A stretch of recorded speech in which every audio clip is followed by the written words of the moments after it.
The Big Brag. The rabbit felt mighty important that day, on top of the hill in the sun where he lay.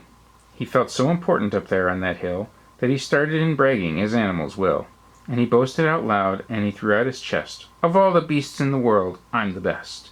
On land and on sea, even up in the sky, no animal lives who is better than I." "What's that?" growled a voice that was terribly gruff. "Now why do you say such ridiculous stuff?" The rabbit looked down and he saw a big bear. "I'm the best of the beasts," said the bear, "and so there."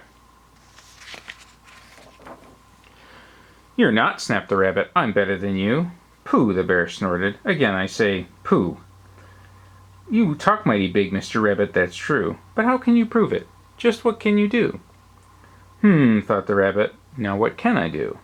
He thought, and he finally said, "Mr. Bear, do you see these 2 ears on my head? My ears are so keen and so sharp and so fine, no ears in the world can hear further than mine."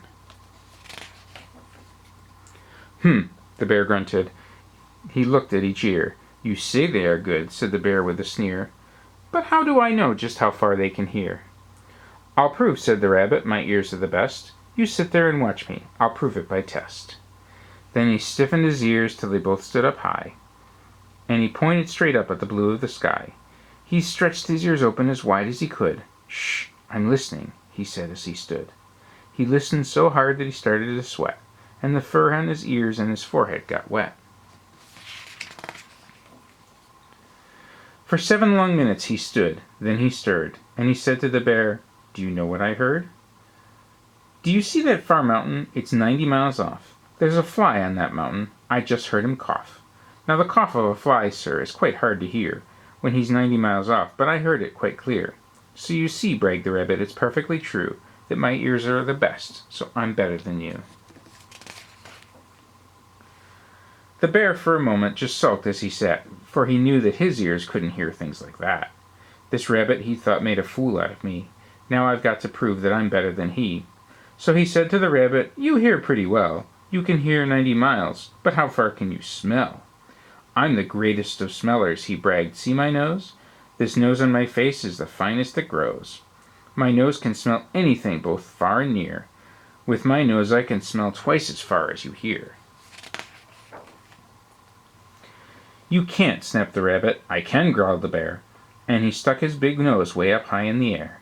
He wiggled his nose and he sniffed and he snuffed. He waggled that nose and he whiffed and he wuffed. For more than 10 minutes he snaffed and he snuffed. Then he said to the rabbit, "I've smelled far enough." "All right," said the rabbit. "Come on now and tell. Exactly how far is that smell that you smell?" "Oh, I'm smelling a very far smell," said the bear. "Away past the mountain, past that fly on the mountain out there. I'm smelling past many great mountains beyond, 600 miles more, to the edge of a pond. And way, way out there by that pond you can't see is a very small farm. On that farm is a tree. On the tree is a branch. On the branch is a nest. A very small nest where 2 tiny eggs rest. 2 hummingbird eggs, only half an inch long. But my nose," said the bear, "is so wonderfully strong. My nose is so good that I smelled without fail that the egg on the left is a little bit stale. And that is a thing that no rabbit can do. So you see," the bear boasted, "I'm better than you.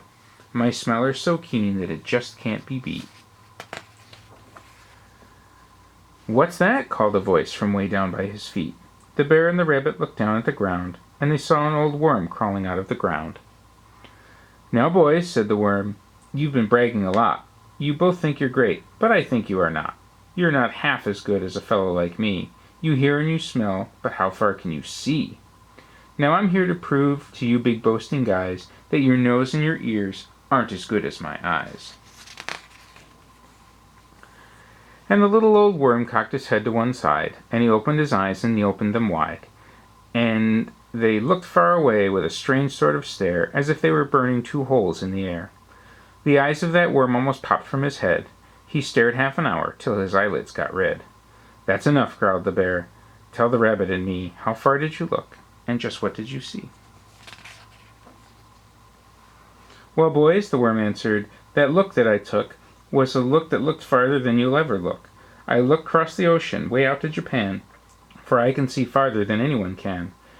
There's no one on earth whose eyesight is finer. I looked past Japan, then I looked across China. I looked across Egypt and took a quick glance across the two countries of Holland and France. Then I looked across England and also Brazil. But I didn't stop there. I looked much farther still. And I kept right on looking and looking until I looked round the world and right back to this hill. And I saw on this hill, since my eyesight's so keen, the two biggest fools that I have ever seen. And the fools that I saw were none other than you, who seem to have nothing better to do than sit here and argue who's better than who. Then the little old worm gave his head a small jerk, and he dived in the hole and went back to his work. The end.